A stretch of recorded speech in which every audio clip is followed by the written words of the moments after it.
do meu canal. Hoje eu vou mostrar minhas cartinhas pra bater. Beleza? Deixa ele pegar então. Vai, Marta. Então, o Marco já viu a verdura?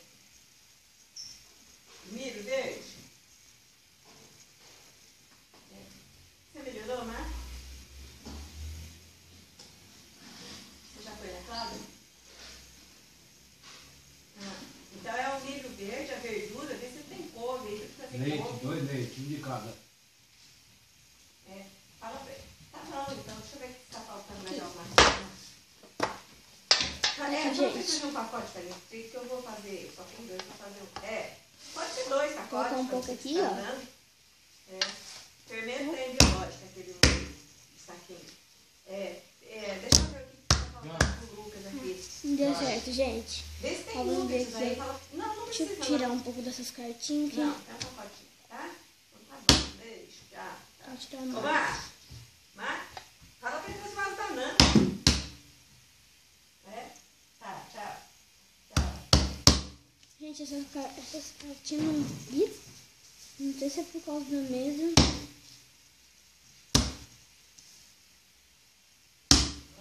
Não vai, gente. Que isso? Ó. Agora eu vou mostrar minhas cartinhas, tá? Quem vai vir ver?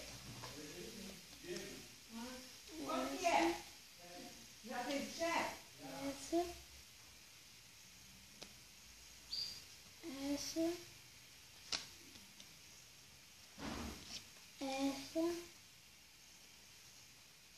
Essa.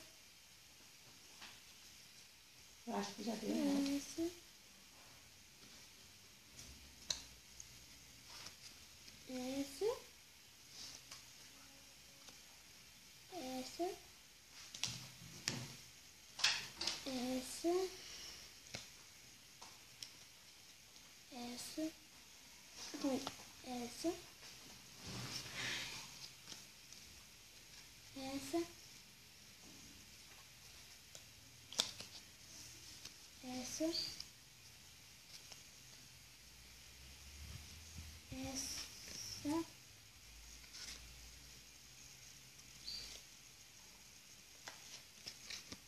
Aqui é bem.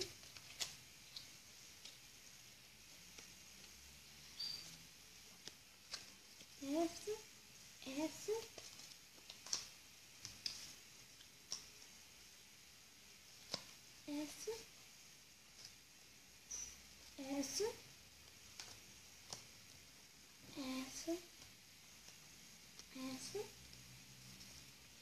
e pronto. Gente, ó, queria te falar uma coisa. Você que é a Karen tá assistindo, um beijão pra você, tô com saudade, te amo. Falou, tchau.